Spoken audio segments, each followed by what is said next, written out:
I just What? I just pressed the button. Look, we're live. Oh, that's Hello. great. Hello. So, paper. For those of you who don't know, I just pressed the button. We're live, and you sat down about 1.3 seconds before we went live because I kept saying, it's time to start. And your microphone's not even, she's just a mess right now. She was running. She was definitely booking. She was booking all the way over here. So thank you so much for being here. And look, we're not even, why are you so close to me? Look at us. This is what happens when you come in like 3 seconds or 1.3 seconds before we start. Got a whole, you got the whole feng shui going on. That's all messed up now. So glad you're here. Thanks for being here. It is Wednesday, 8 p.m. Central Standard Time. Thanks for being here. Everybody in the chat's the coolest people in the world. That makes you the coolest person in the world too. Yep. Glad you are here. So today, no topic. We are going to be answering your questions. So I hope you brought some, because throughout the week, the thing to do is write down questions. Wait for Wednesday evening, and then hopefully we'll get a chance to answer them for you, because that's just how we roll with a lot of these live streams. Before we get into the Q&A, we have some things that have happened and some things that are going to happen that maybe you'd like to know about. How exciting. Thing number one, Monday's video came out. It was the Fish Room Tour Part 2. If you haven't seen it yet, I showed off the wall of 40-gallon breeders that are in the back part of one side of the fish room. There are 6 tanks back there. And it's really, I thought it was interesting because it might give you some stocking options ideas. And a lot of those tanks, I guess I didn't really realize how many of those tanks are really set aside for breeding fish that we then bring to swap. So it's kind of like a breeding for profit thing, that almost that entire wall, 5 of the 6 tanks. So if you're interested in either one of those things, you want to see some cool 40 breeder stocking options ideas, it's the video for you. You want to maybe breed fish and sell them at some point and make a little bit of money, videos for you. Or if you just want to see some cool fish, the video may also be for you. Today, on your channel, The Small Scape, what did you do? Pond. Care to elaborate? Well, the pond that I set up last year was pretty much left as is. In the fall, we removed all the fish, did some head counts, and then it just kind of sat there. It froze, it unfroze, it gathered a bunch of stuff, and I did a cleanup and redid it a bit and added some new inhabitants. You did. You added some new inhabitants, and so that was all about that was your video for today, setting up the pond. Yeah, what a great week to do that, too. Either it was storming or it was like 100 degrees. Yeah, it was and good so times. when you recorded, it was basically, 97? And Heat really index humid. 102. Yeah, you just walk out, now it's just like... It was basically like watching, walking out into a shower. It was great. Yeah. So, that was Wednesday. Tomorrow we've got the members video. I'm going to show you some new fish room inhabitants. Friday, Primetime Aquatics, I'm not sure which video I'm releasing just yet, but we've got a number of options, so stay tuned there. And then Saturday, you'll have a video on the Small Scape. Something cool, maybe, possibly. Or just something It's boring. just, you never know with her. No, you really don't. No. You really don't. Even, you know what? Even I don't even know sometimes. Yeah. That's how secret it is. We all don't know. It's weird and wacky. So that's the deal there. Coming up, we've got the Green Water Swap on July the 24th. It's a Sunday. If you live in the Midwest, Illinois, Michigan, Wisconsin, all those areas, it's a good place to go. Save some money on fish. Really good turnout last time. And it's one of the few swaps that are running around here in the summertime. And then, of course, Aquashella. It's coming. It's a real deal thing. I mean, I just keep seeing more and more details rolling out, and it's taking shape, and it's going to be cool. Looking forward to it. I hope you can be there. It's going to be awesome. And then the Aquashella, the next one won't be until first week of October. That'll be in the Chicago area. We'll be there as well. Mm-hmm. So that's the deal with all of that. Anything else you got going on? Well, I got a lot of stuff going on. Well, I know. So whose electronic device are you using today? Oh my gosh, finally. How long has it been? I have a new phone. And not only do I have a new phone, but it works. I can open up apps. They function. I can access emails. You can do all videos, those things. all these things. It's just things you take for granted. And so I'm up and rolling. Yeah, and that's good for me because then she can leave my phone alone. Grant's here from the Garden of Eden. What's up? Hey, We got Grant. lots of people here. We got Dave. We've got James. I saw Wendy. I saw Lynn. I saw Oink. So thanks to all the moderators that Cheryl's are here. here. And Yep, we got Lynn. a whole bunch of people. Carissa. Chris says, camera good and sound. Thank you for letting us know, because that would be horrible if we've been talking the last however many minutes and nobody can hear. People will be like, what is going on? Yeah. You know, where they're fake talking. Remember RV? Oh, Look yeah. busy. I was like, huh? Remember? What?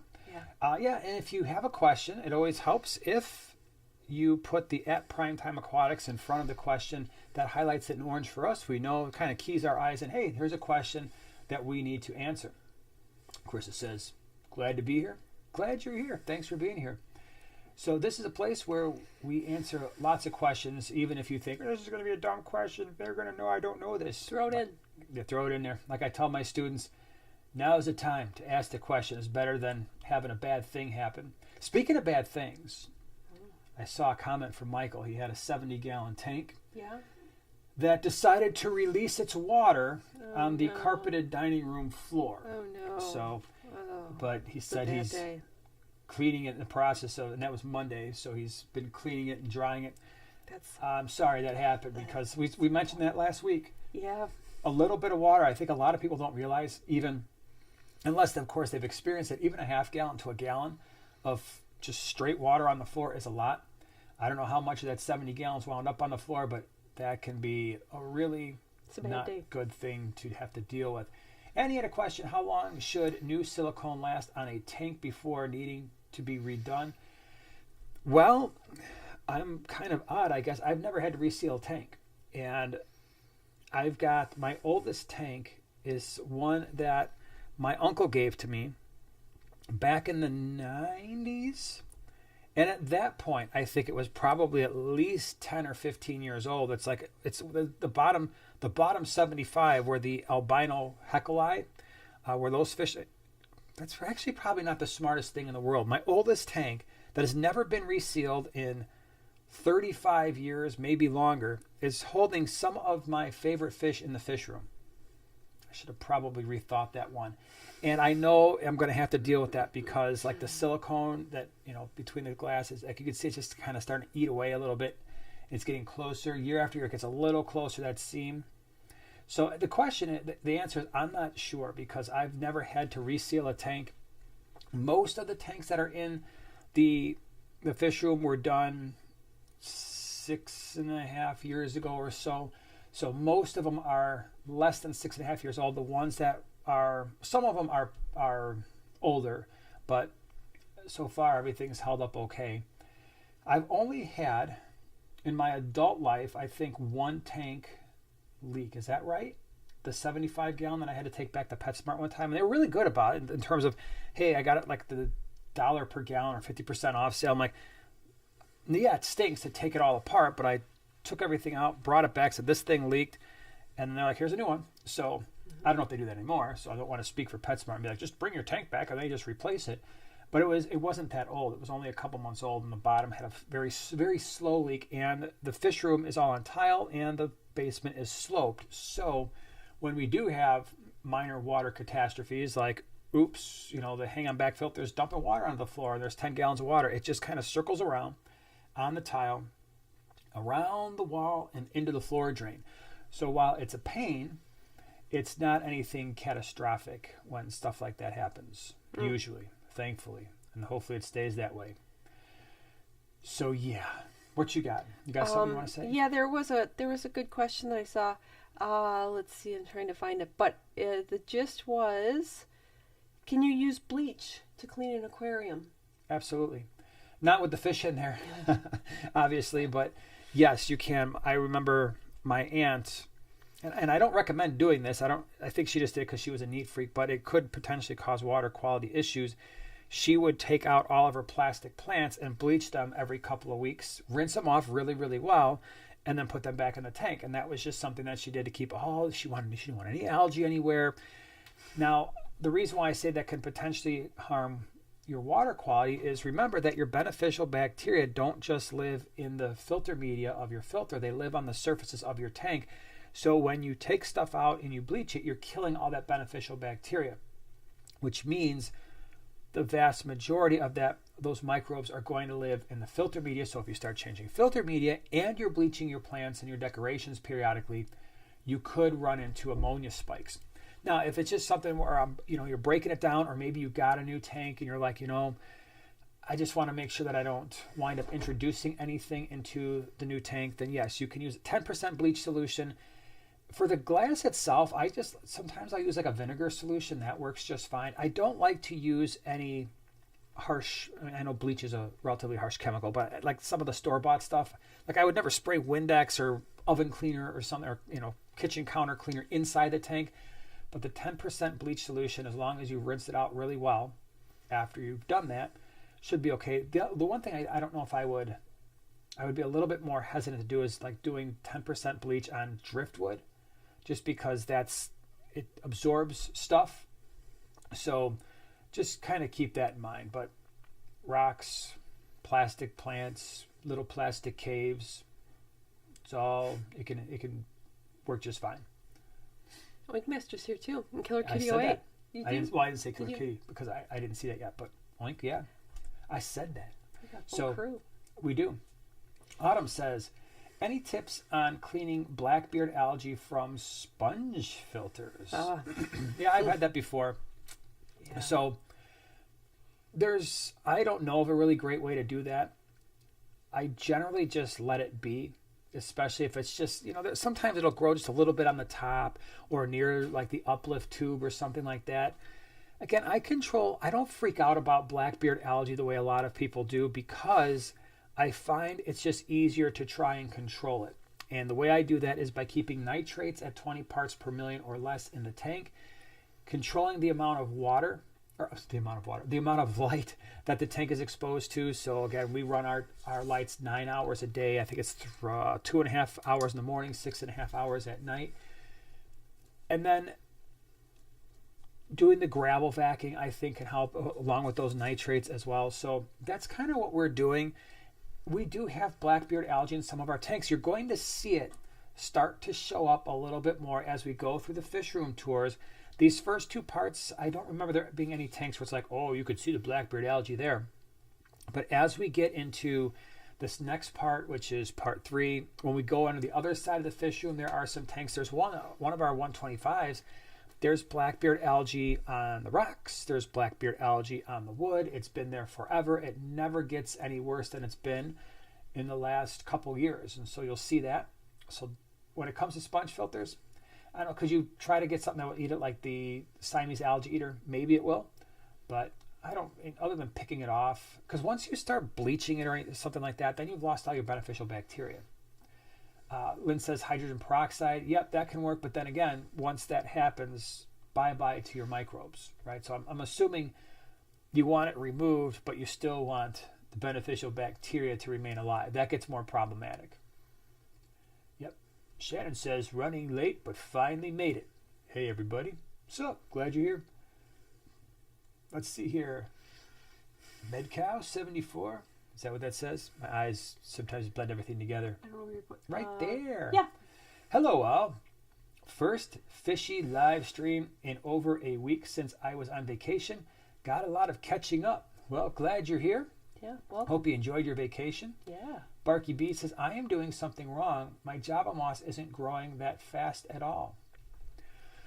Well, if your Java moss isn't dying, I would say you're not doing anything wrong. Yeah. Java moss doesn't grow fast. Generally, at least it never grows fast for us. So generally speaking, our Java moss likes to grow slow. I have found that our Java moss tends to grow faster on tanks that are closer to the ground in our fish room, which also means tanks that are slightly cooler than the rest. So if our fish room, generally speaking, is running between 80 and 82 ambient air, right, just the actual temperature of the room, that means the tanks are somewhere 78, 79. The ones closer to the floor in certain parts of the fish room might be 76 or so. And it just seems like those are the ones where the Java moss is like, hey man, I'm digging this. This is pretty cool. So that's just been, I don't know if that's what other people experience, but that's been the case in our fish room. What? So Zen Ginger made a suggestion What's that? that we should sell Scape Gaze Repeat towels. Towels, huh? Well, we got the... What do you have? Remember, I've always wanted to do towels, but I didn't Did know you have a shirt? Yeah. Are those gone now? Yeah, they're sold out. Do we have the magnets still? The Scape Gaze Repeat magnets? We or never something? had magnets. We have stickers. Stickers, okay. But it wouldn't last on a towel. But what I was going to say was, if I had Scape Gaze Repeat towels, would you buy one from me? Would I buy one from you? Yeah. Because you got some pretty cool fish towels downstairs. So I don't know, would it rank? Yeah, I don't know. I maybe. So I can't commit to it. You okay, can't well, just... Zen Ginger would. So that's all I good. need to know. So you got to make one. You need to at least make one. Okay. There you go. It's up for sale and sold out. Yeah. We have just one. Brandon Lee says, how many female bettas would be a good amount in a 29-gallon planted? So back in the day, probably a few months ago, I did a video on betta sororities. And I featured a tank there that I believe was at the time like a 55-gallon. That was actually at Aqua Shell. And I thought it really did kind of demonstrate quite well what a successful betta sorority often looks like. And I spent a lot of time talking to people who, that's their lives, breeding bettas, keeping bettas, selling bettas, because it's not, I mean, we've kept a lot of bettas, but that's not really our specialty. And the consensus seemed to be, when it came to betta sororities, to maximize the likelihood of success. I'm not saying this is the only way that it can be done. I'm saying when I talked to the people who knew more about the subject than I did, what they said was, generally speaking, you want a larger tank, like a 4-foot tank, like a 55-gallon or greater. Usually what they're doing with the bettas is they are overstocking the tank, similar to what you would do with a male peacock, African cichlid peacock tank or an Mbuna tank, where they're going like almost one fish per gallon, or maybe one fish for every couple gallons. But to maximize that community, they're pretty large tanks. So that's the long answer to say in a 29-gallon, you could potentially have some issues there because it's not a lot of space. And even if you overstock it, you could still have some problems. So if I were going to try it in a 29-gallon, I'd probably want 12 or 15 at least. But I also am going to tell you that I don't know if that's going to work. So you could wind up with 12 or 15 female bettas in there and realize, wow, you know what? I don't have the filtration to handle this, or I'm not keeping up with my water changes. And keep in mind, when you're keeping fish that heavily stocked, you've really got to be on your water change game. You've got to really settle into and understand, okay, what are my water parameters looking like? What am I feeding? What's my feeding routine? Are all the fish getting enough food? Did I bring in any fish that are sick? And now, because disease can spread very, very quickly in a tank like that. So it does present its own challenges when you do that. And again, I don't know if a 29 is really going to do that. I think one of the ways where we have never had success is, and I've even tried this as much as a 75-gallon, when I've tried keeping like 3 or 4 female bettas together, it would work for a little while. And then as they matured, as the female bettas got a little bit larger, inevitably one would start, or some of them would start chasing the others until there was basically one left, or I had to separate them. So that has been our experience.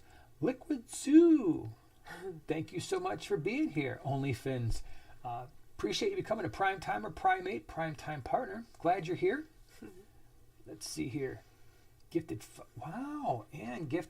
Primetime Aquatics memberships. That's pretty cool. Thank you for that. That's so nice. That's really awesome. Thank you. Appreciate that. What you got? Whip guest number 80. He guessed 80 for what? For a giveaway that we're not having. Yeah. There's no giveaway tonight, but he guessed number 80. But you know he what? wants to know if you won. You won. You absolutely won. You won. It's pen. And he used Post-it note. The back side only, because there's something written on the front side. We'll scratch that out for you. It says it's like Monday No. What does that mean? Monday, so MONVID finish. Munvid finish. You win this Post-it note. Munvid finish Post-it note, number 81. Sorry, nobody else got to play. It'll be in the mail tomorrow. We'll send it certified first class. That's funny. And yeah, you'll get your Post-it note. Steel Waves. Any truth to the theory that divided tanks for bettas and are bad stressful because they can sense other males' pheromones? I have solid black dividers, no holes, but not silicone. I don't know if that's necessarily true. I know a lot of people who keep bettas in divided tanks, and they seem to live and act just as long as other bettas live and act just the same way as other bettas. They showed the same color, they ate the same way, they had generally the same appearance. So just based on that, and again, that's not like a scientific thing, but I would say probably not. Is there truth to the fact that fish can release chemicals in the water that other fish will pick up on, especially males releasing hormones? Yes, that can happen. But I don't know how much that really impacts fish. And I would venture to say, based on what I've seen, it's probably not impacting the fish in an unhealthy way long term. Hello. Okay. Hello. All right. Tiny Human Tamer. Hi, loving the live streams. Thank you. Thank you. Question for you. Is it okay to use birch wood in an aquarium? If so, what's the best way to prep it? Now, I know Mike would always use... Okay, so that's the birch wood, because I'm not a birch wood is a beautiful wood.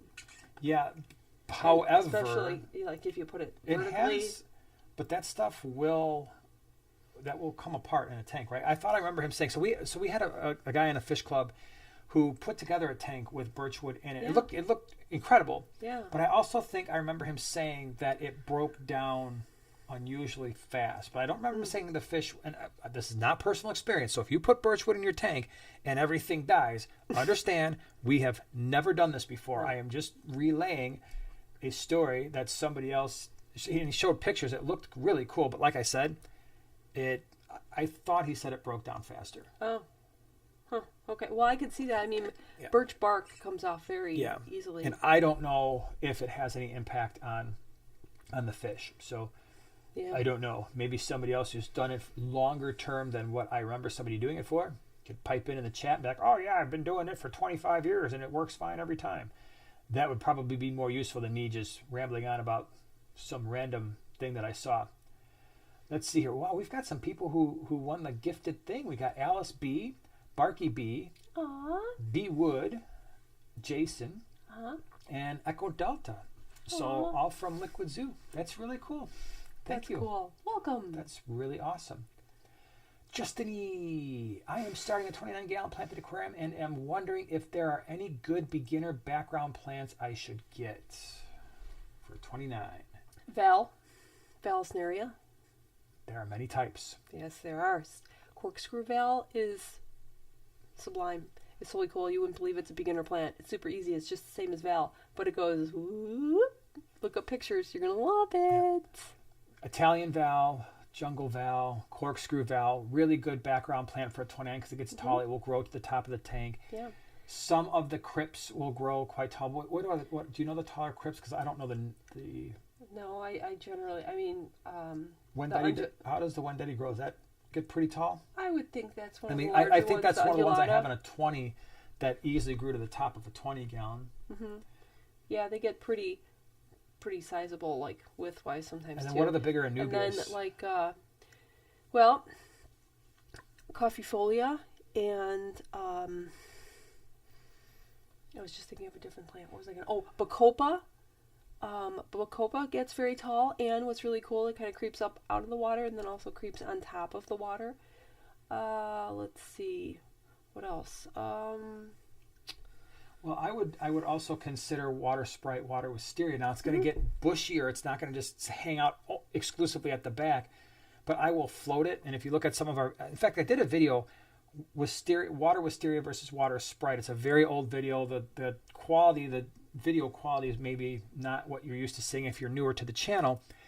That being said, you can see in those videos just how it can grow. I just float it and it kind of grows its way almost down from the top, and that can be a really cool plant as well. So any of those are pretty easy to grow.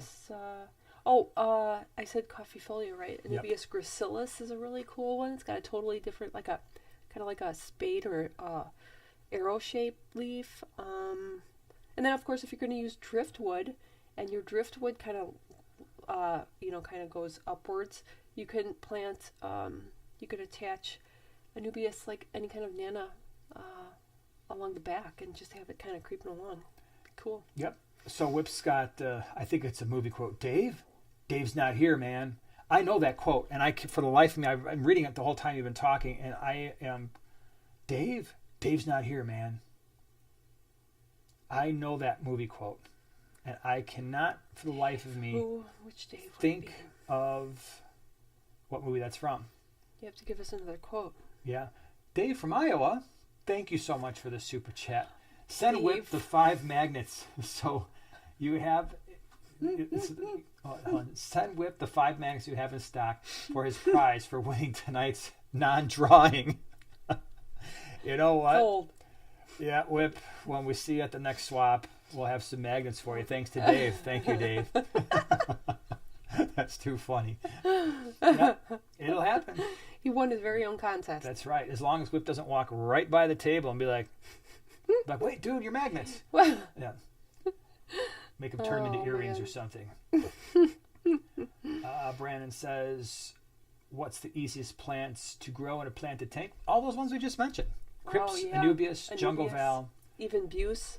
Buse is very similar to your smaller Anubias. Really cool. Attaching. It depends if you want to plant your plants into the substrate or if you want to attach them either with string, like above the substrate, or super glue. Yes, you can use super glue.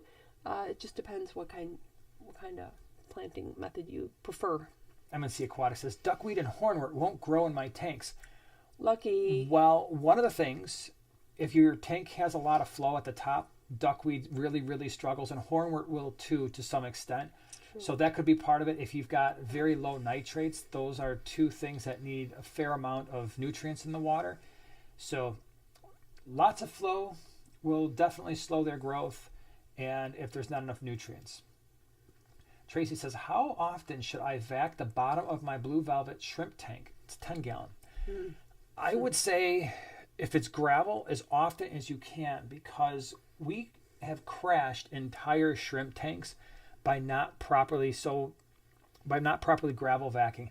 I remember one time Eli was talking about, he's like, man, I can't gravel vac this tank because there are literally shrimp everywhere. He was worried about sucking them up. I'm like, so what we do there is take the gravel vac without it sucking in the water and just kind of move the shrimp away, just kind of very gently, just kind of shoo them away. They'll go away. They don't want to be smacked around by a gravel vac.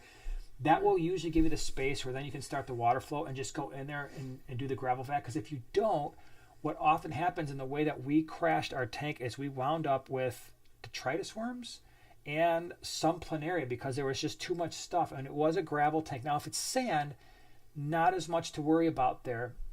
But I would still try to get the stuff off the bottom because it's going to contribute to higher nitrates. There is going to be more breeding ground for bacteria. So I would make an attempt to do that. You don't have to do it every single week, but especially if it's gravel, maybe once every few weeks, you'll see how much stuff comes out of there. All right, Crystal. I have 9 Congo Tetras in a 75 gallon planted. Would like to add 5 peacock gudgeons. How low would flow from the filter need to be for them? I have 1 sponge filter and a Seachem Tidal 110. If your Seachem, it's fine. Your Seachem Tidal 110 does kick out a lot of flow. If it is either on one side of the tank or in the middle, most likely the peacock gudgeons will just hang out away from the flow if they think it's too much. They're bottom-dwelling fish anyway, so they're going to just kind of find their area where there's going to be some rock work, maybe some plants or some driftwood, and they're most likely going to hang out there. So if you notice that they're struggling, or when the filter's on, when you feed the fish, the Congos are eating everything and the peacock gudgeons are like, dude, what about us? Then you might want to turn down that flow a little bit. But if it's on just one side of the tank, the other side's probably got plenty of low flow because sponge filters don't create a lot of current anyway. A lot of surface agitation, but not a lot of current down towards the bottom of the tank. But that'll be a good mix. That'll be fun, for sure. All right, Bunny Viper wants to know, will you all ever carry the t-shirts with the TV design in lime green like you used to? I've been watching for one for months and months. We've never had a t-shirt with lime green. No, that's not true. The one that you made, You did one that wasn't, so that lime green was actually glow in the dark. Yeah, it was one of my DIY. It was like the original, just to have them wear something. I like that one. I really like that color because it's like a glow in the dark TV. Yep. So wow, that you must have been watching a pretty old video if I was wearing that shirt, because before we had the professional, I normally wear a prime shows. You're all before like, we got this today. one, before we got that one. Before we had them printed for us, you used to do kind of like the iron-on things. Mm-hmm. Those didn't last a very long time, but you've got a shirt order coming through with some... I do. I have to check on that. I'm not saying. A new color, at least, a new color combo. But, yeah, we'll have to... That might be one we have to add to the list and bring that one back. I'd wear that. Yeah.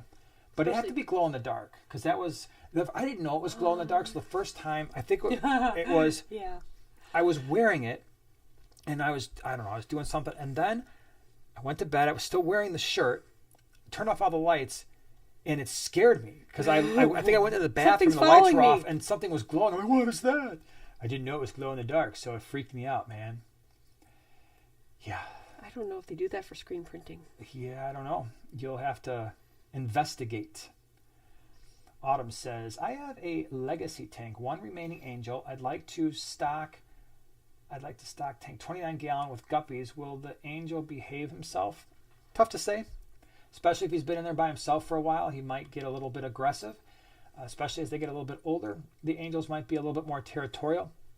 The only way you're going to be able to find out is if you try it. If you do, always have a backup plan, especially when it comes to cichlids. I always say try to have a backup plan if it doesn't work out. But if the angelfish is large and the guppies are small, you could also be waving bye-bye to small guppies. Definitely the angelfish would eat babies if the guppies had babies too. So, some things to consider. Is hot glue safe in an aquarium? I'm going to say no. The research that I did a while back, that was the results that I got. And it's not the same as super glue. Super glue really holds up a whole lot longer, whereas hot glue will kind of break down at some point. And it just doesn't have the same properties, so stick with the cyanoacrylate. That would be my suggestion. Wait, what's cyano? Can you just say like an actual name? Super glue, cyanoacrylate. And people tell me that I say too many sciencey words, and she's over there. That's like the only sciencey word that I know, actually. It made you sound really smart for about 3 seconds. It did. Until I said that's the only one that I know. Yeah. So. It's craft related. So bottom line is hot glue, nah, maybe not. Yeah. Super glue, okay. Yeah. Okay. Yeah. And you had a video on your channel about the best super glue in the world because it was a quick dry thing too. Oh, it's amazing. It's what a gel. But what was the brand name? Bob Smith Industries. Bob Smith Industries. So BSI. It's available on Amazon. Yes, it's a little pricey, but you gotta look for the 2-pack because it has secret from the pros. Has an accelerator spray, so you glue it, spray it, bam. Dry. It's crazy. There you go. I don't know where it was all my life. So if you check out the small scapes, she did a review on it. You can kind of see how it works, what the story is there. Collar? Does that say collar? Again, sometimes my eyes. Collar. Yeah. Good for me. Good for my eyes. What do you feed your Cory cats? I have been feeding mine Jubilee Cory's algae tabs. They don't seem to eat it, and the Betta seems to.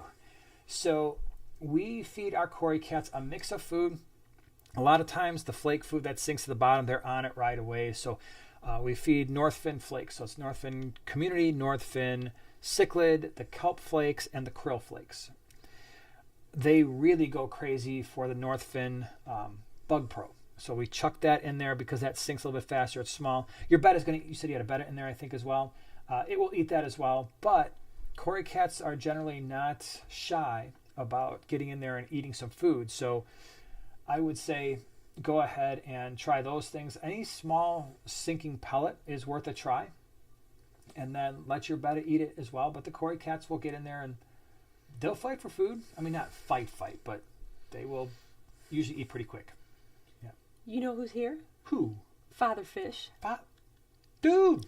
What's up, man? I haven't seen Hi. Father Fish since. Was it the first Orlando back after the break? Come on, man.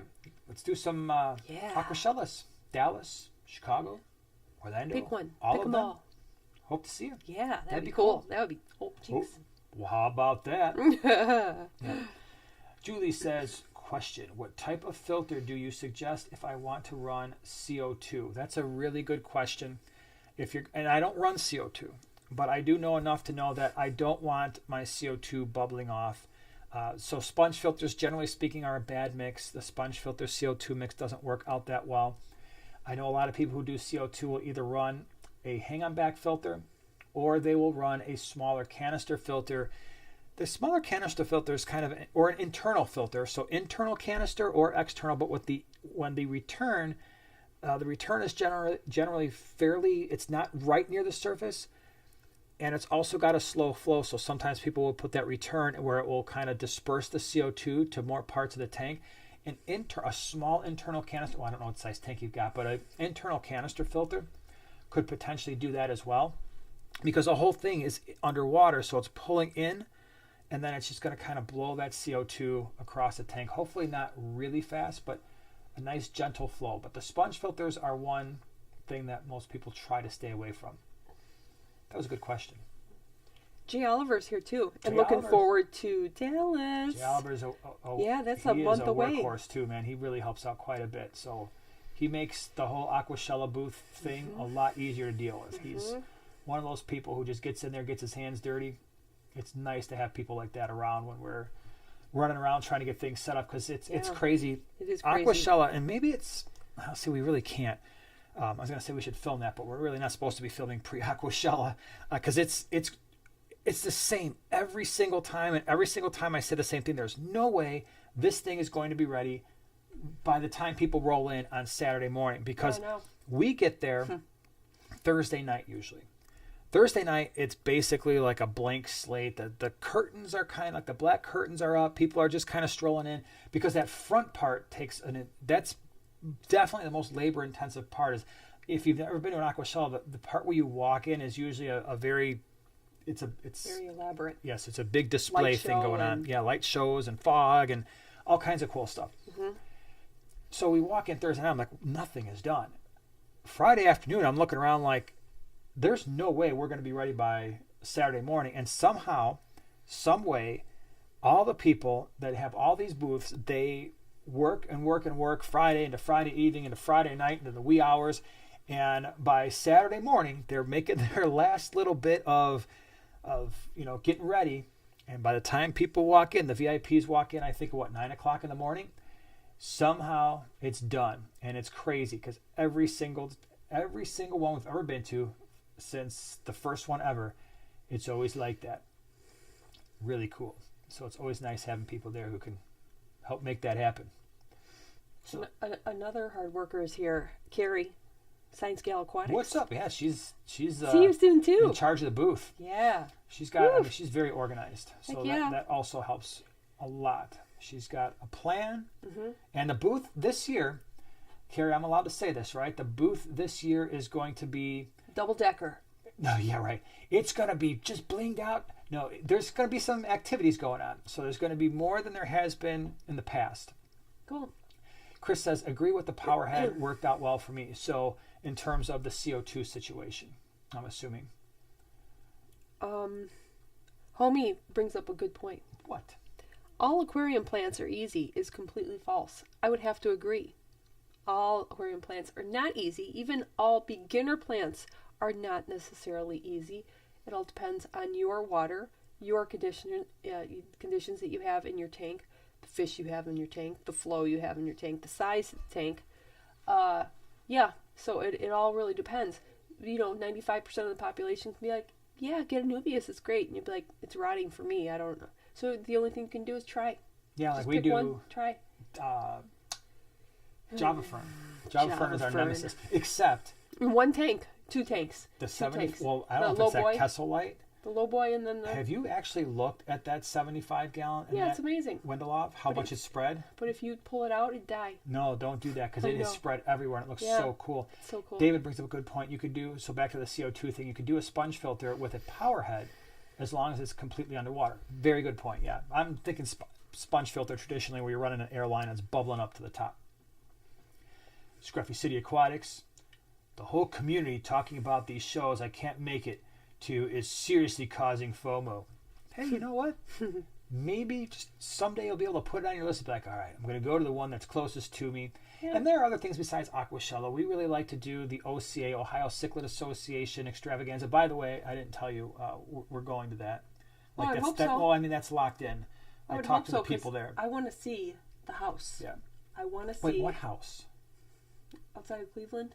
Christmas Story House. Oh, it's like 15 minutes away. Have fun. I'm going to go see it. Okay. I should bring Dee Dee. It's like her favorite movie. Okay. We'll go see the house. You can do the stuff. Yeah, go to Big Rich or something like that. That sounds like a plan. You got a super chat. We do? Yeah. Hold on. I got to scroll around. Is this thing stuck? No. It might be. Hold on. Let me go up. Up. Here we go. No. Hold on. I've missed all kinds of stuff. Yeah, hold on a second. This thing it must have just jumped on me. I'm sorry, guys. Horny and Pets, what's up? How you doing? Hi, guys. You're the best. You're the Glad best. to see you. Hopefully we'll see you at the Greenwater Swap in July. Yeah. You planning to be there? That'd be cool. Frank, thank you very much for the super chat. My gorgeous male, I almost said Jeff Vegas. You know when you just want to read things? My gorgeous male German blue ram just developed pop eye on one side. Cause and treatment. No nasty mates. Pencil fish, koi loaches. Yeah, those usually get along just fine. Check. All right, so causes, double check water parameters. Just make sure that you've got no ammonia, no nitrite. Nitrate is about 20 parts per million or less. Double check. Just make sure your GH, KH, and pH are stable. So that's the first thing I go to when there is an unexpected fish health issues. I'm always checking water parameters, even if that means just dipping in one of the little, API or Tetra quick test strips. Just make sure those things are stable. If everything looks okay, you never know what it could have been. Maybe the fish bumped into something and there's an infection going on in there. With the treatment options, there's maybe you could look at the Maricin 2 combination. Those are an antibiotic that could potentially help. Maricin Oxy could potentially help as well. So if you go to Fritz, they don't sell on fritzaquatics.com, but you could see the medications there. The Maricin 2 are a powder.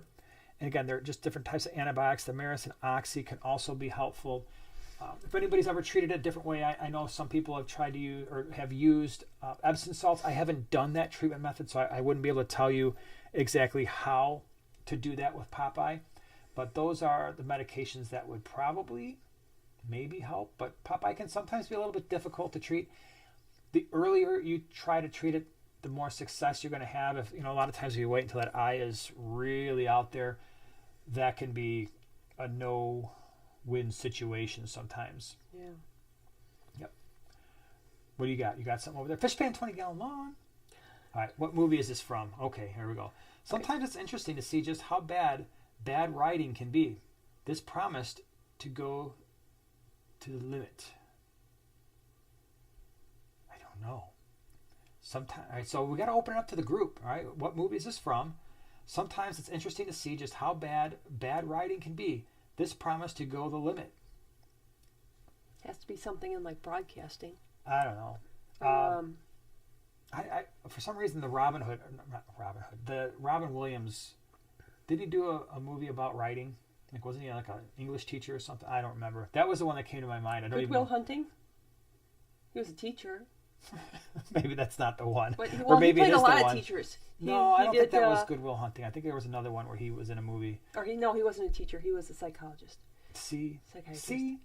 Garcia Aquatics says, wow, so many amazing people here. There are a lot of cool people in the chat today. Yeah. There usually are some cool people here. Heck yeah. Which is very nice to see. All right, Lynn says, I have this plant in all my tall tanks and it grows like crazy. Pogostemon stellatus octopus. Cool. You are very lucky. I need some Pogostemon in my life. They've got different varieties, and I think I need them all. It's reassuring to know that you have. They really like your tanks, though. That's cool. Mm-hmm. Tabitha says, could I keep a couple of adult Amano shrimp with a pea puffer in a 5-gallon tank? Haven't tried that combination, so I personally don't know. Pea puffers can be a little bit nippy, but yeah. I don't know if they would go after the adult Amanos because they're pretty large. If anybody's tried that combo and it worked, it didn't work, respond to Tabitha. Let her know, hey, this was a good thing, or no way, it did not work. Shannon says, pink shirts. She wants pink shirts. You want pink shirts, huh? So we'll have to put that on our list of potential things. We'll see what we can do. Yep. Alice B says, I have a community 55 gallon with 4 medium angels, some live bears, Corys, bristlenose, and a yo-yo loach. Can I add a group of dwarf chain loaches? It's moderately planted. So it's a 55. You've got the 4 angels. So hopefully those angels are getting along. That's the only thing that stands out right now that's like, ooh, I wonder if that will work long term. It's a 4-foot tank, so even if they paired up, you could be perfectly fine. You've got live bears, so I'm assuming like the guppies, mollies sort of thing, platies maybe, Corys, bristlenose, yo-yo loach, dwarf chain loaches. They're really small. I don't know if I would trust angelfish around dwarf chain loaches. And I think that could wind up being a lose-lose, because those dwarf chain loaches, if the angelfish try to eat them, they are going to fight like heck not to be eaten, and sometimes they can get caught in the mouth. And the angelfish doesn't have a huge mouth, but yet those dwarf chain loaches are small enough where I think they would try. I don't think I would try to mix them. I think I would probably try to save the dwarf chain loaches for another tank. And the nice thing is they're really tiny, so you could keep them in a much smaller tank if you wanted to. Abigail has an Aquashella question. What time's trying to plan the trip? What time does the event start shutting down in the evening? Does it go till 7? Yeah, or 8? so typically it's, and I don't have it up in front of me right now, but historically it's been 7 o'clock on Saturdays, and I believe either 5 or 6 on Sundays. So if you are looking to be there at a time when it's not quite so crazy, usually as you go later into the afternoon, into the early evening, it cools down a little bit, in terms of the number of people there, but it's usually a pretty good showing. So I believe 7 o'clock on Saturdays, maybe 6 on Sundays, by the time all the stuff ends, like the the raffles and everything. Yeah. Okay, let's see here. What did you got? Nothing at the moment. Leo says, where can I order some guppy grass? That's a good question. I don't know who's got guppy grass these days. Aquabid might be an option. The problem with guppy grass is it doesn't ship well. So it tends to fall apart and by the time it gets to its destination, kind of messed up. So a lot of people don't like to try to ship it. So sometimes you're better off trying to find it locally if you can. So even if you go on Aquabid, okay, there's somebody who's selling it not far away. Maybe swaps, auctions, if you've got them near you, that might be a place to check it out. Let me see here. Kyler says, what are your thoughts on green Terrace cichlids? Have you kept and bred them? I have not bred green Terrace.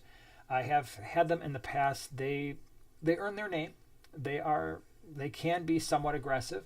Not always. I mean, if you've got a large tank and you keep them with similar fish, they can tend to work out okay, but it's just not something I've really had. As beautiful as they are, if I were going to keep a green Terrace cichlid, I would just keep one, and I'd probably keep it in a 40 breeder or a 55 and just have that be the only tank, because they're a showstopper.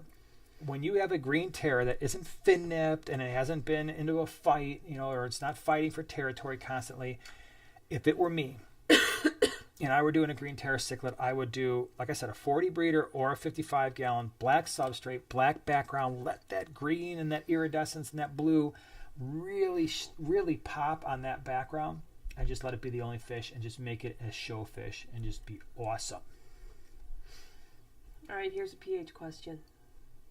All right. Ready? All right. It's from Chris. Is there a way to lower pH in the tank to around 5? I'm on well water and the pH is very high, strong 7.5 to above 8. I've used Zumed driftwood layered at the bottom with pure peat moss. Still holds at 7. Yeah. So with pH, what you have to consider is there are 2 things that are going on when it comes to pH. pH is one component, obviously, but the other one is your KH, your carbonate hardness.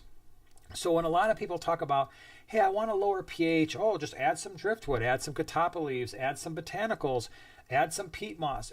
If your KH is high, it's not going to do anything really, right? And so that's what you're experiencing here. most likely with the well water, you do have a relatively high GH and probably a decently high KH. My guess is at least 10 degrees for each of them, so it's similar to what we have, which is what is buffering that pH at that 7.5 to 8. So if you want to low, and by the way, a pH of 5 that's low. All right, to do the pH of 5 tells me you're probably either trying to breed some wild angels or pistos or rams, or maybe you've got some Cory, not all Cory cats, but certain types of wild Cory cats, or even some types of wild caught Tetras, or discus even sometimes. Well, maybe not pH of 5. That might be a little, well, I guess it'd be okay. But if you want a pH that low, usually your best bet is to go RO water and then use a buffer, and you'd have to play with this for a while, and I don't necessarily recommend doing this with fish in the tank because you're going to get some fluctuations until you figure it out.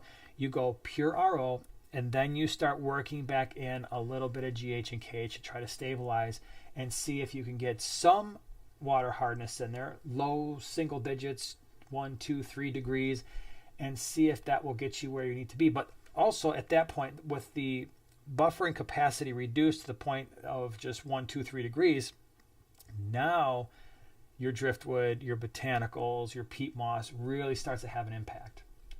So, but experiment without fish, because inevitably you're going to get this until you have a system figured out for your setup.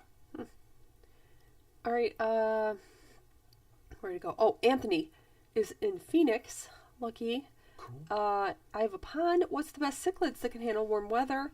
Here, it's about 108 right now. It's not too bad. Water temp is around 82 in the afternoon. Oh, that's not bad. If you're only getting the 82, when I went to Florida, it was eye-opening to see how many outdoor fish rooms there were that they're keeping fish in the summer, and that those tanks get much warmer than 82 degrees, and they're just keeping all kinds of African cichlids. They're breeding, they're happy, they've got great color. So if you're at 82, pretty much your peacocks, your mbuna, your Lake Tanganyikans, your Lake Victorians, all fine. If it gets a little warmer than that and your water is on the softer side, now you've got your pistogramma, you've got your German blue rams would love that kind of water. So you've got angelfish can go up that high. So you've got a lot of options. If you're just talking 82 degrees, a lot of cichlids can deal with that without too many issues. Hold on, I saw something I wanted. DK Chef, I recently picked up a Hygger sponge filter. It seems really loud. Is there any way to break up the bubbles so it is not loud? Are all sponge filters loud? So the noise. All right, so there's 3 things you can do. Obviously, you can control the amount of air going through the sponge filter potentially. So that might mean a smaller pump. Or what I really love, if I'm not using like the big central air pumps like we're using, if I was just running air to a single tank, I really like adjustable flow air pumps so that I can turn that flow down to meet the needs of the tank, the fish, the size of the tank. That's going to reduce the amount of noise. Second thing, you could try putting an air stone. So usually the sponge filters, and I'm not familiar with the Hygger sponge filter, but if you can run a little air line inside and then connect that to an air stone, open that up a little bit, that will make the bubbles hopefully a little bit smaller and so maybe not as loud. The third thing that I've seen done, I haven't done it, is some people will cut a hole in like a little plastic lid of kind of like, remember like the margarine containers where you've got like the plastic lids that are about this big. They'll cut a hole, put the air line through that, and then float that at the top, and then the air bubbles will hit that instead of the top of the water, and that will also make less noise. So any one of those 3 things or combination should help. All right, Alan, I've got a couple here. Okay. All right. Alan wants to know, in a 40-gallon, would 2 yo-yo loaches stress out Embers and glow light Tetras? Probably not. Embers and glow light Tetras are pretty active. Yeah, and plus, the yo-yos are going to be crazy, going to be swimming around a lot, but I don't think they would. You said in a 40? Most likely not. They'd be okay. All right, Wendy wants to know, should I be concerned about the bond between my blood parrot and Pictus cat? They hang together. Fish do that. I mean, there are fish that do Best some friends. stuff, Yeah. and just enjoy it, because you're going to talk Yeah. about those two for the rest of your life. You're going to be like, oh my gosh, I had this blood parrot and this Pictus cat, and they were just like the best friends, and it was just the weirdest thing.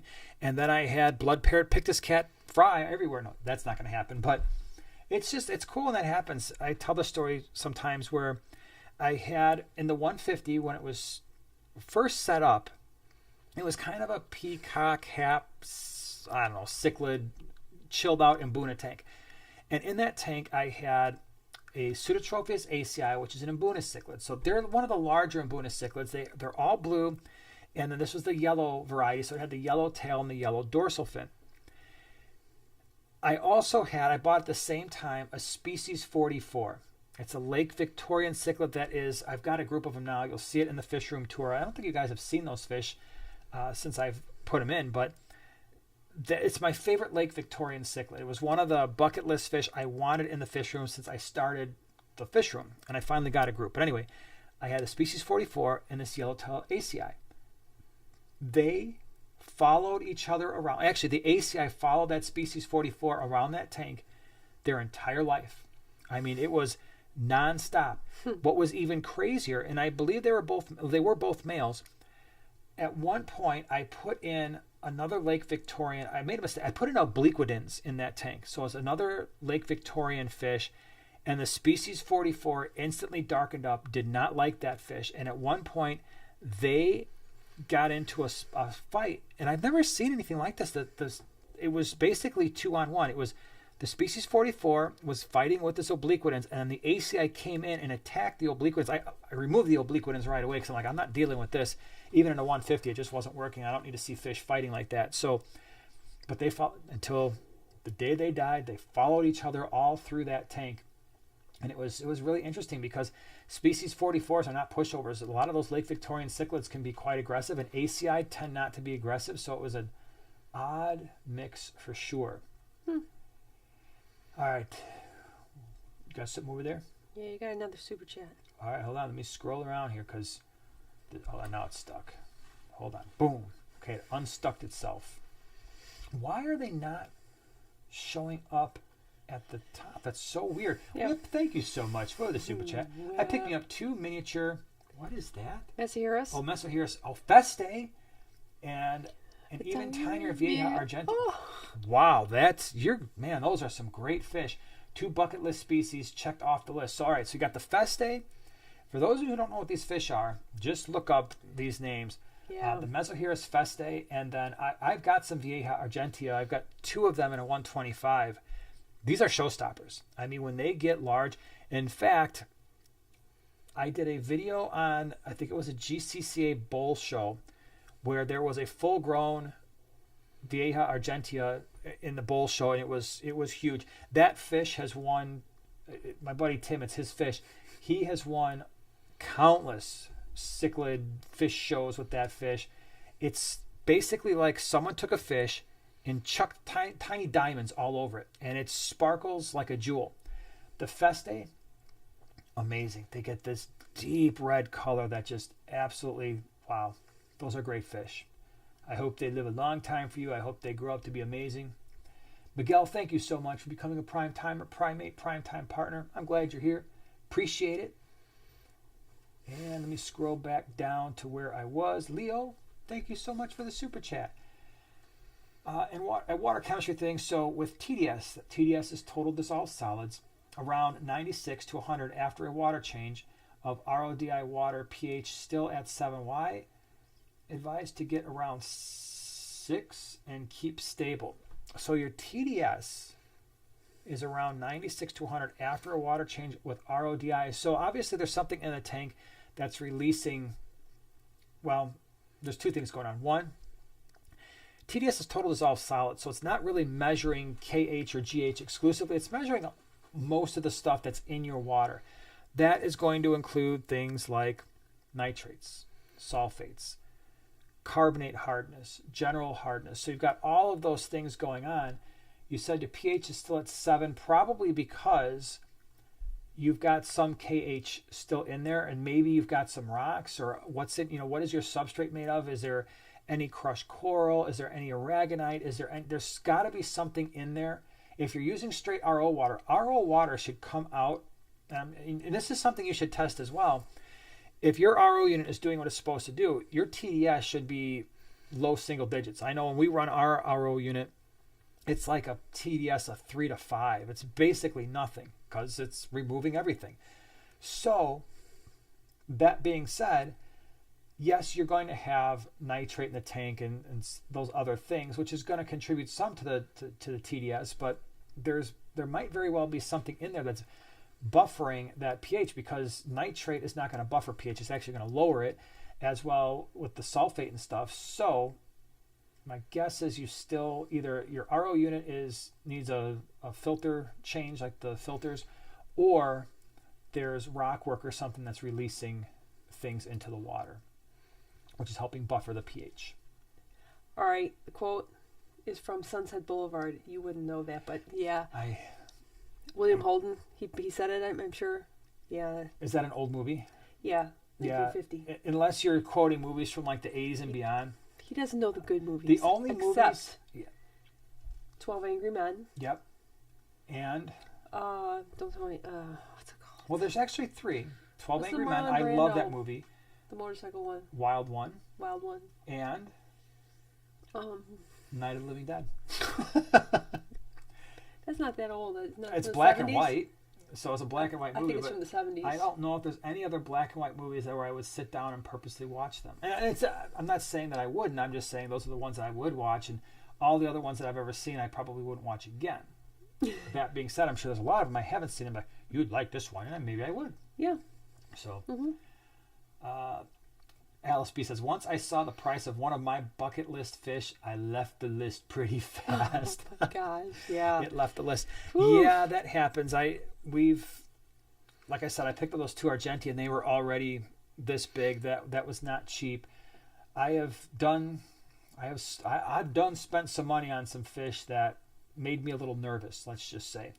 And unfortunately, sometimes I've done that and I've lost fish. So I remember we were at the Chicago Live Bear Society rare fish auction, and they had these, I think it was the Scyphia multipunctata? Anyway, it's really cool. They're these whatchamacallit, it's the endangered one. Oh my gosh. Like, I just blanked on the name. The same as the what do you have one? The Goodeids, sorry. Oh. Or the Goodeids. I bought a pair.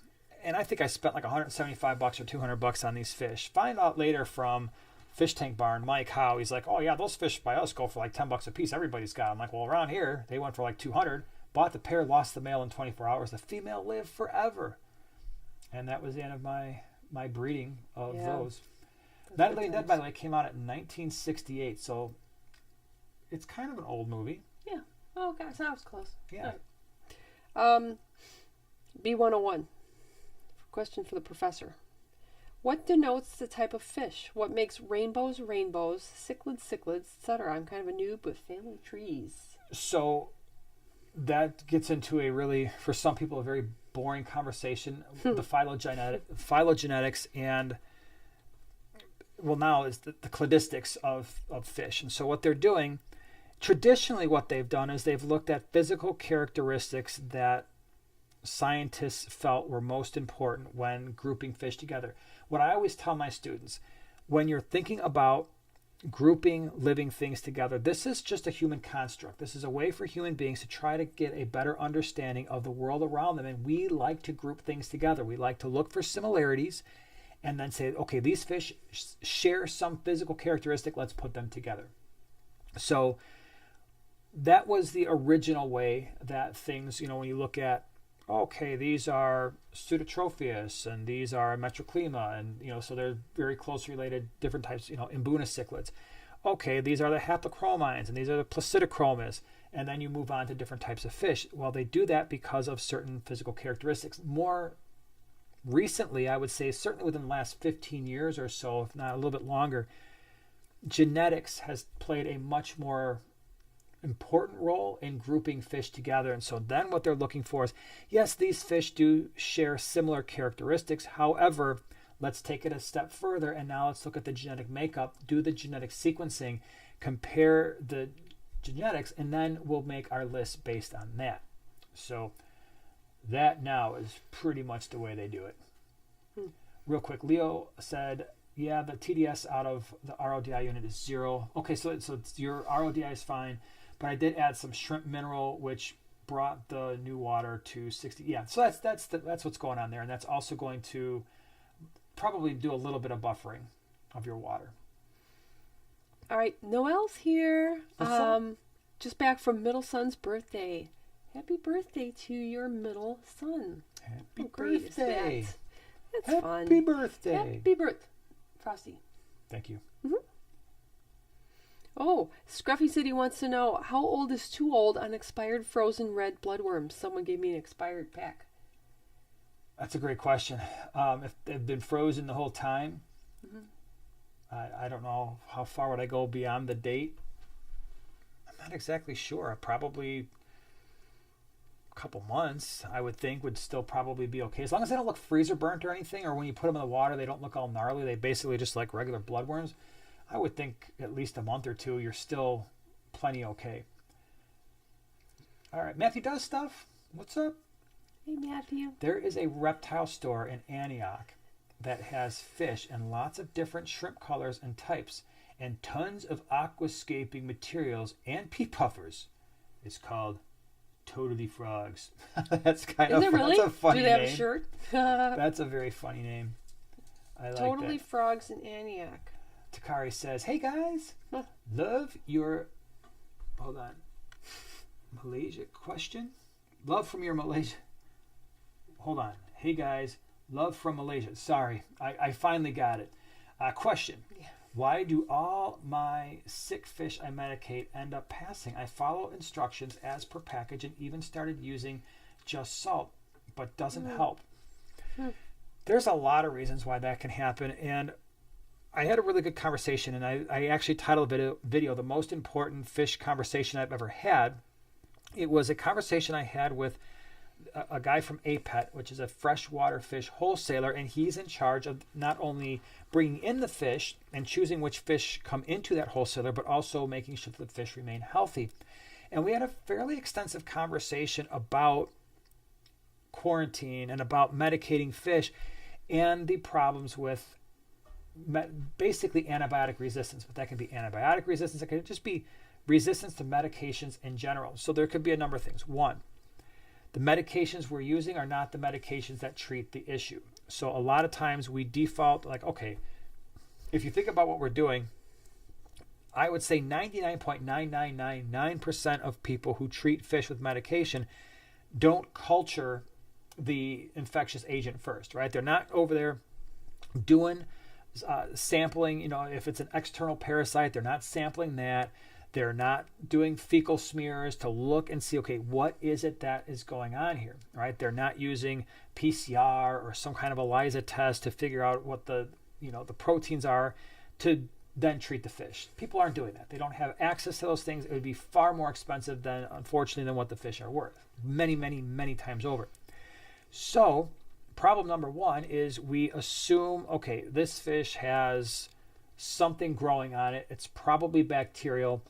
Let's go ahead and try to use a medication that says it's going to treat fin rot, or it says it's going to treat Popeye, or it's going to treat, some bacterial and fungal infections. And so we throw the meds in there and they don't work. And what's happened is those infectious agents, those pathogens, are just resistant to that medication. In microbiology, we talk about two different types of resistance. So here, you want your science lesson? Here's your science lesson for the day. There are two types of resistance, intrinsic and acquired. Intrinsic resistance means that the microbe does not possess the structure that the medication targets.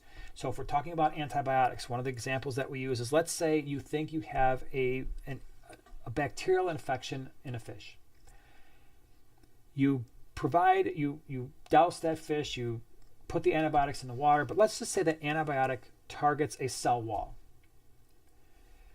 Well, what happens if what's causing the infection, A, isn't bacterial, or B, the microbe doesn't have a cell wall? Well, those medications really aren't going to do anything. So those organisms have what is known as intrinsic resistance. The microbe does not possess the structure or the metabolic pathway that the drug targets. I suspect a lot of it is that the infectious agent is just intrinsically resistant to what we're trying to treat it with. The other side of that is acquired resistance. This one is scary because with acquired resistance, what's happening is the microbes are gaining resistance through some type of genetic alteration, whether that be a genetic mutation, that could be the acquisition of a plasmid. A plasmid is a little circular piece of DNA that often confers antibiotic resistance. And so they've picked up that resistance from some other bacteria. We put the medications in the water, they do nothing. So most likely that's what's happening. The third thing could be once the fish gets sick due to traveling from, if you think about what a fish does, it starts at a breeder. Often these breeders are overseas. They go to a holding facility still overseas. They then get packaged up. They fly halfway around the world. They land in a wholesaler. From the wholesaler, they go to a pet store. And from a pet store, they go to your tank. You just stop and think about that for a second. This can all happen inside of a week or two. That is a lot of travel. That's a lot of different water parameters. That's a lot of stress that a fish can incur. And even if we do attempt to treat the fish, and even if we have the proper medications, the other part of this is medications are generally designed to assist an organism's immune system. The organism gets help from the medication, the antibiotic that kills a lot of the microbes, and then the immune system does the rest. But if that fish is stressed out and it's been sick for a while, the immune system may not be fully functioning. And so that can be another reason why the fish wind up maybe not doing so well, even with proper treatments. This is a good one. Okay. All right. Hip Hop Hillbilly. Got a friend who I've told several times to watch some videos, tried showing yours to him, but he just won't learn proper fish care. What would you do? I don't want to see more dead bettas. Well, I know what I would do. What would you do? You could bring a horse to water, but you can't make them drink. It's sad. It really is. You've done your you're doing your part, right? You are trying as best you can to provide information in whatever way you can. Obviously, you've got experience too, right? So just you being there and hopefully offering a bit of advice can be helpful because you are watching the videos, you are interacting with the community, you are learning things, which makes you a valuable resource. So don't discount just your own experience and being able to provide help in a way that maybe your friend would be more receptive to than if you just send them a video. That being said, if you are providing those resources, you say, okay, hey, you don't have to take it from me. Here's some other people who say the same thing. If they are unwilling to change their behavior and that's impacting the fish, it's a very sad thing to see. But ultimately, they purchase the animals. They have to try to be responsible and care for them properly. So there's not much you can do other than hopefully try to get them involved in the community, whether that's videos, whether that's going to, I think one of the more motivating things is if there are fish clubs in your area, like, hey man, you know what, this Saturday afternoon, we're going to go head out to the fish club. Why don't you come with? It's a lot of fun. And maybe they go... Get more fish? No, don't get more fish, but be around people who are like-minded, who really care about their fish. Because if you want to meet, we here right now in this environment, obviously we all care a lot about fish. We're really into it. And that's what you get at a fish meeting, right? Through the fish clubs, only you get that in person. And sometimes that can have a very powerful impact on people as well. So all you can do is continue to be a good influence. Try as best you can, but ultimately, unfortunately, for some people, they just want it to be easy, right? A lot of people get into this hobby thinking this is going to be way easier than a dog. It's going to be way easier than a cat or a bird or a hamster or a snake or whatever. And what they fail to realize is we as fish keepers, you and I, everybody here, we're doing something that doesn't have to be done with almost any other animal. And that is we are building an environment and an ecosystem. Think about it. You're not doing that with your dog or cat. You're bringing them hopefully into a good home, but you are not responsible for the entire ecosystem that surrounds them. And depending upon all these living things in that ecosystem, that provides for a healthy environment. When you have a dog or a cat, you feed the dog and cat, you take it to the vet, you make sure that it's got its shots, you provide an atmosphere where the animal feels comfortable, you train them as best you can to do all the things they're supposed to do. But with fish, you are doing a lot more than that for their environment, because you've got to make sure the microbes are there. You have to make sure their water parameters are stable. You have to make sure that you're doing tank maintenance, and that sometimes is inconvenient. So a lot of people, when they get into the hobby, they think that it's going to be a very easy thing. I'm just going to put this fish in a box full of water. I'm going to feed it once a day. I'm going to watch it. It's going to be great, and that's all I need to do. We all know that's not necessarily true, and that can be a very tough thing for people to understand, unfortunately. You ready? I have 3 options. It might be a little different. Okay. All right. Well, first of all, videos. If you suggest watching videos, some people, I don't know if they really like watching videos, or they think, oh, it's going to be too hard, or I won't be able to follow along, or whatever. So first off, I would say I would probably be very direct personally, because you're saying you don't want to see another dead Betta. So that appears to be a number of deceased Bettas, which is not good. I would be very direct and even say it looks like you're killing the Bettas by doing, especially if you know specifically what your friend is doing, not cycling the water first, just using regular tap water. The container's too small. Whatever it is, if you know exactly what it is, I would use very direct language and say, looks like you are killing the Bettas. You could also use another direct phrase. That's weird. Your Betta should be living multiple years. Or you could even suggest, you know what, fish really seem very easy, but it might be too much responsibility. And kind of do the reverse psychology. Like, it might be a little too much for you. No, and then they may say, no, it's not too much. I can probably change something. And then give them an option to be like, no, I can step up. I can do it. Good luck. I've had a friend who I worked with who liked to keep Bettas in very small, a Betta in a very small container. And I really tried to talk her. I was like, no. I think eventually she got a slightly bigger one, but. And the other thing too is nobody likes to fail numerous times, and so at some point your friend who, if they keep repeating the same mistake and they keep having a bad outcome, they're eventually just going to give up. And sometimes that's the best thing, right? That's the best for all involved, for them, for the animals, the future animals that don't get purchased by the person who's not following good fish keeping rules. Mm-hmm. So, or what you could do is wrap up whatever they're doing wrong in a nice little package with a pretty bow on top and deliver it with something that would be cool. Like say just for example, the container's too small. Rope them into getting a bigger tank and show them like these bigger tanks with beautiful plants and decorations or whatever, and say, oh, wow, look at that tank.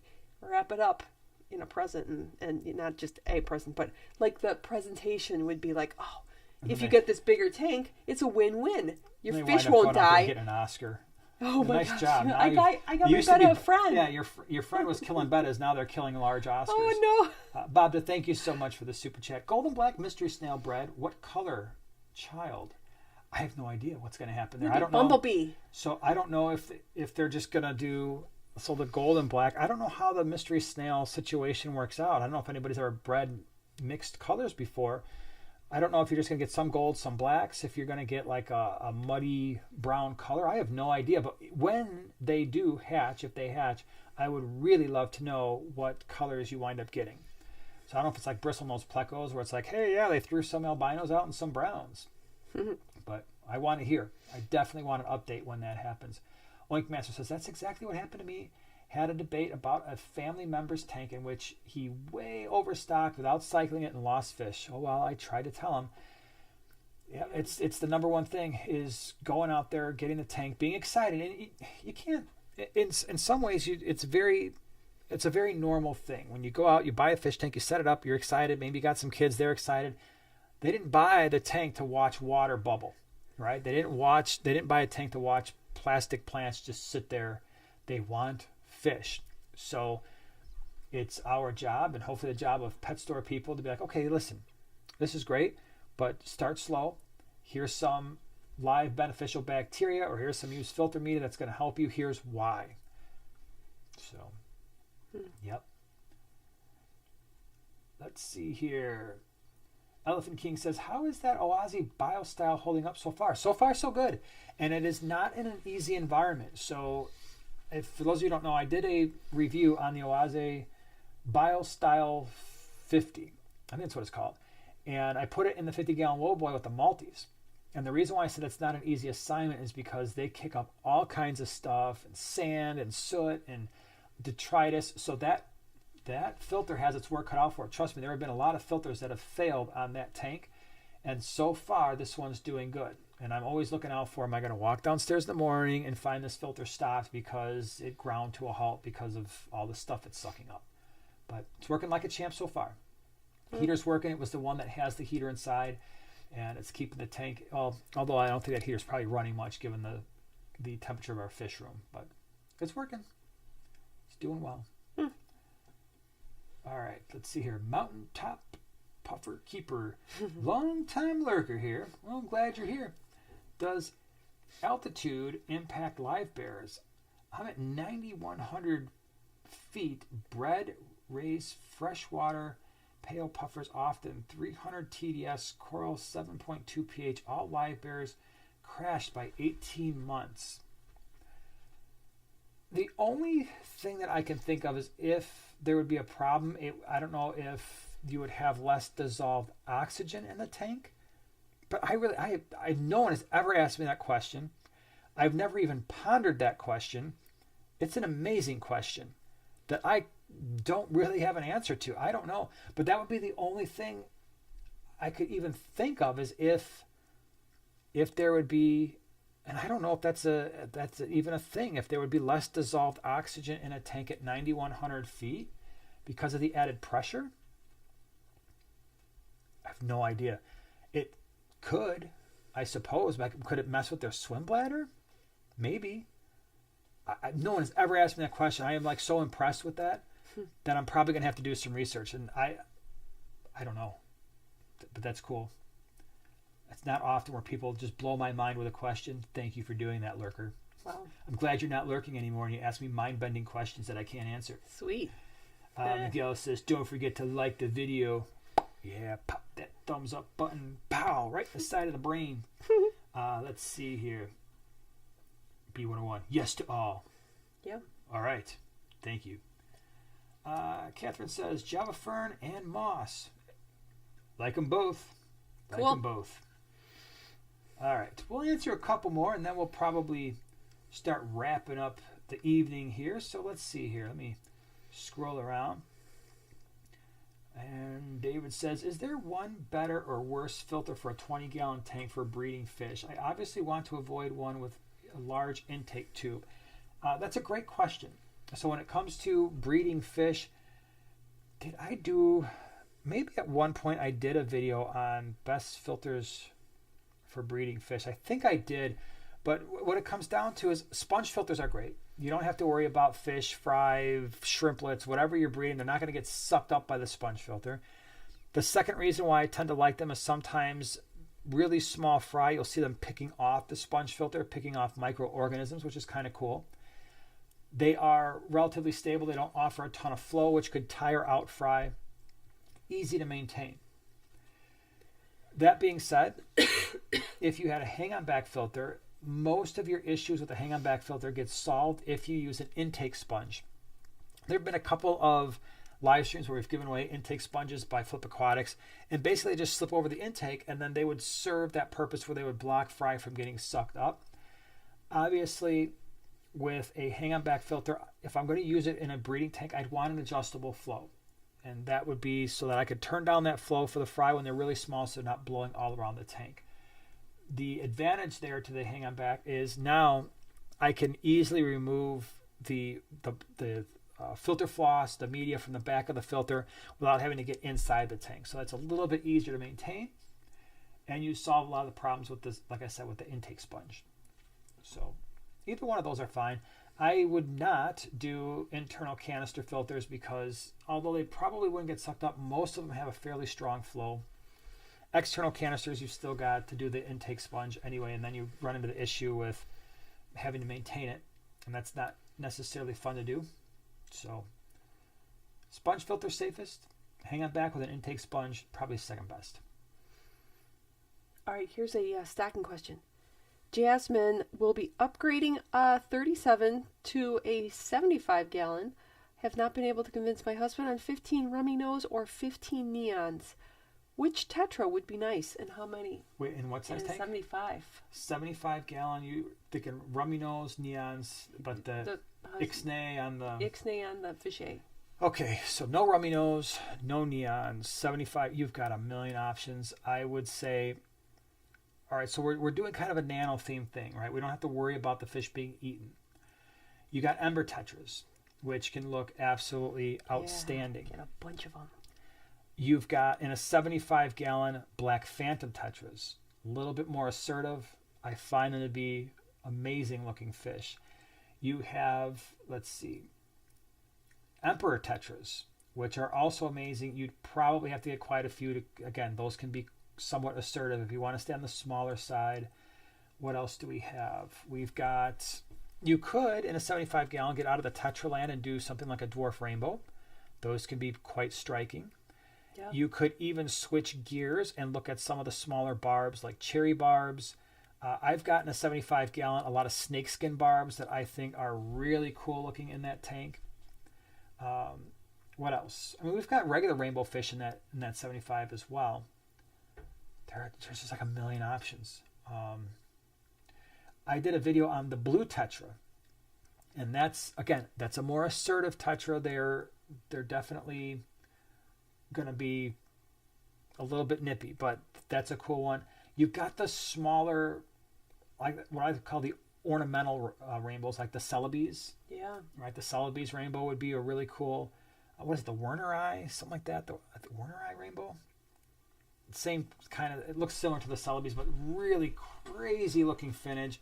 Absolutely stunning fish. So you got a bunch of options. Mm-hmm. That's cool. Yeah. B101 said, sorry, Jason, I had to run from the kitchen taking my old man medication to say that LOL, altitude affects water chemistry, gas exchange, swim bladder, etc. Okay, so yeah, that's just not something I'd ever considered. I figured it probably would. So I'm glad you are of the opinion that that's probably the case. Cool. B11 also says, have you ever met lifelong friends from the hobby? I met an elderly guy in a town from Craigslist. We've been hanging out for 3 years now. He put me in his will. Yeah, we've got, I would say this hobby has we've probably got more friends because of this hobby than just about anything else that we do. Pretty much. I said this all the time. It's not just friends from, and we've got a lot of friends from the local clubs and stuff that, you know, we'll hang out with and we'll call her, hey man, we got this new fish and talk fish, but all over the world, really. I mean, we know people certainly all over the country, but all over the world that we get. One of the reasons we get so excited about aqua shells is we get to see all the people we don't normally get to see. But what's really weird, as you become an adult, even the friends that live close to you, how often do you really see them? Like maybe a few times a year. Like my best friends that I've known since grade school, I might only see 2 or 3 times a year. Well, guess what? All these fish events, I actually see my fish friends more often than I see the friends that I grew up with. And so we get really excited. And that's why, you know, and John will tell you, you know, John and Lisa from KG Tropicals, we don't sleep that weekend on purpose. We know if you're going to sleep the week before and you'll get plenty of sleep the week after, because it's all about, we do our thing and then we are up, and you know, we're not drinkers or anything like that. We just hang out and shoot the breeze, and all of a sudden it's 3 o'clock in the morning. We're like, got to get up at 6, probably should get some sleep, because when we meet everybody, we want to be somewhat, I don't know, halfway awake. But absolutely, yeah, this hobby, there's something special about it in terms of the people you meet and having that common bond. Yeah. So, all right, everybody, I think we're going to call it an evening. Okay. What say you? All right. Okay. But this was a great stream. You guys had a lot of really good questions. Thank you for that, because it makes it a lot of fun. So, again, write them down. Make a list. Bring them for next week. I'm sorry if we obviously missed a lot of questions on any given night. Yeah. We get, I don't know, somewhere around 1,100 messages that come in. So we do the best we can. Try to hop around. And Yeah. So, but for sure, definitely write them down. Bring them next Wednesday. We'll be back. Same time, same place, next Wednesday, 8 p.m. Appreciate you being here. Thank you for all the super chats. Thank you to our moderators for all the work that you do. Hope you have a great rest of the week, and we'll see you next week. See ya. Bye-bye, everybody. Hold on.